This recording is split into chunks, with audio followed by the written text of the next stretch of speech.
Ciencia.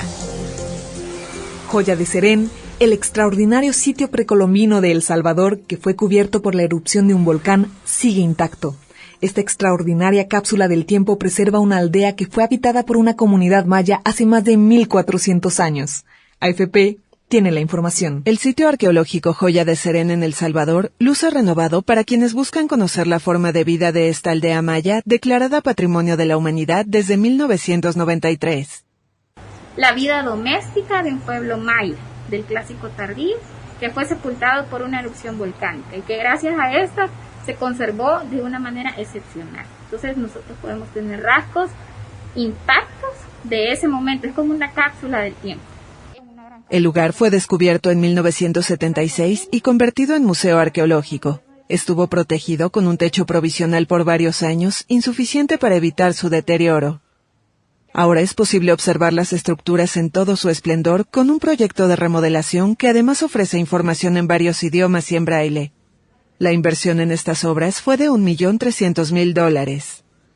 El objetivo principal de este proyecto fue la conservación de todas las áreas arqueológicas y que hasta el momento se ha podido comprobar que efectivamente ha sido de beneficio para la conservación de las estructuras.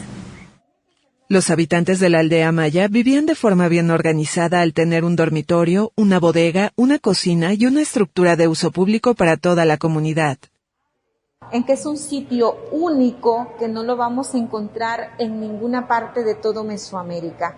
Todo lo encontrado son pirámides, templos, palacios, y nosotros tenemos aquí exactamente el día a día de la cultura maya, la forma de cultivo, qué era lo que comían, cómo vivían, cómo construyeron sus casas.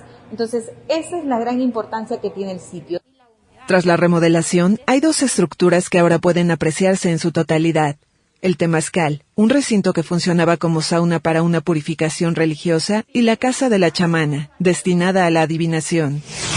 Los incendios forestales que han devastado a California, Australia y Siberia se volverán un 50% más comunes para fines del siglo, según un nuevo informe de la ONU que advierte sobre incendios incontrolables que asolan partes del planeta que antes no estaban afectadas. Escuchemos. La ONU advirtió el miércoles que la probabilidad de incendios forestales que devastan enormes superficies aumentará a lo largo de este siglo. Los fuegos naturales, accidentales o provocados no son causados directamente por el calentamiento del planeta, pero suelen deberse a sequías cada vez más intensas y prolongadas, según un informe de Naciones Unidas y el Centro de Estudios Medioambientales Grid Arendal. Incluso si el mundo lograra reducir el aumento de la temperatura media a más de 2 grados Celsius respecto a la era preindustrial, el número de incendios catastróficos aumentará entre un 9% y un 14% hasta 2030, entre 20 y 33% hasta 2050 y entre 31 y 52% hasta 2100. Esas cifras solo conciernen a los incendios de mayor magnitud, que solo se producen una vez cada 100 años. Según los autores del informe, esos acontecimientos inusuales incrementarán su probabilidad ligeramente con las nuevas condiciones climáticas. El documento no aborda el aumento de todos los incendios forestales, sea cual sea su categoría, pero los investigadores estiman que es probable que los episodios menos extremos aumenten igualmente, como los fuegos de Australia en 2019 y 2020, o el del Pantanal sudamericano en 2020. Por el cual hasta agosto de 2021 se perdieron aproximadamente 4 millones de hectáreas. La recomendación es limpiar regularmente los sotobosques, apoyar y reforzar de forma sostenida los equipos de emergencia, invertir más en la reducción de riesgos, trabajar con las comunidades locales y reforzar los compromisos mundiales contra el cambio climático. La biotecnología vegetal ofrece una serie de técnicas que ayudan a la conservación de especies amenazadas. Entre estas técnicas destaca el cultivo in vitro de tejidos vegetales. Así, países con una biodiversidad importante como Malasia, Brasil y ahora México ya están incorporando estas tecnologías para la conservación de su flora. Nuestros colegas de la Universidad Autónoma del Estado de Hidalgo nos lo cuentan. Los agaves son uno de los grupos vegetales más representativos de México. Su importancia va desde el valor ecológico y económico hasta su aspecto cultural. En este sentido, la biotecnología puede aportar herramientas valiosas que permitan el mejor aprovechamiento de estas plantas y aseguren al mismo tiempo su conservación. Al respecto, la doctora Juana Juárez Muñoz, profesora investigadora del Instituto de Ciencias Agropecuarias, aseveró: se requiere generar estrategias para la propagación masiva de esta planta y poder mantener el recurso. Dentro de estas alternativas pues tenemos la propagación in vitro, que nos va a poder permitir obtener de manera masiva la producción de planta con fines de conservación, ¿sí? Y aprovechamiento sustentable del recurso. Es decir, generar plantas para establecer plantaciones y que los pobladores puedan utilizarla y tengan siempre reserva de esas plantas para poder seguir utilizando el recurso. Debido a su importancia económica, las poblaciones de agave en el estado de Hidalgo y a nivel nacional en México han sido sobreexplotadas, lo cual las ha puesto en riesgo.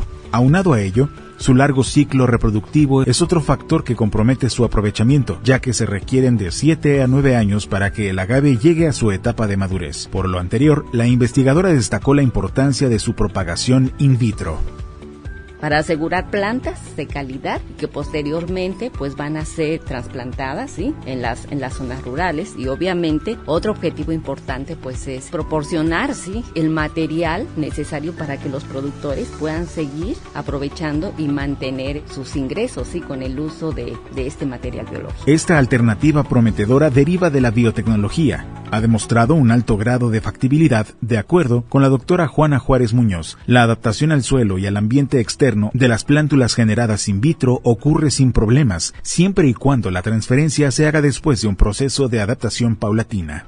El porcentaje de establecimiento pues va a depender de la especie, sí, obviamente, pero en el caso de los agaves, esa parte no es tan limitante, porque como los agaves desde el punto de vista genético son plantas que pueden crecer bajo bajas condiciones de humedad, ¿sí? Entonces pueden adaptarse muy fácilmente, además de que, si ustedes recuerdan, sus pencas son gruesas y tienen pues cutículas gruesas, y aunque la planta fue generada in vitro, la cutícula que se genera o que ya tienen a la hora del trasplante es suficiente para evitar que se deshidraten y puedan sobrevivir. El porcentaje es alto, ¿sí? de sobrevivencia en el caso de agave. Para el Noticiero Científico Cultural Iberoamericano, con información de la Universidad Autónoma del Estado de Hidalgo, México.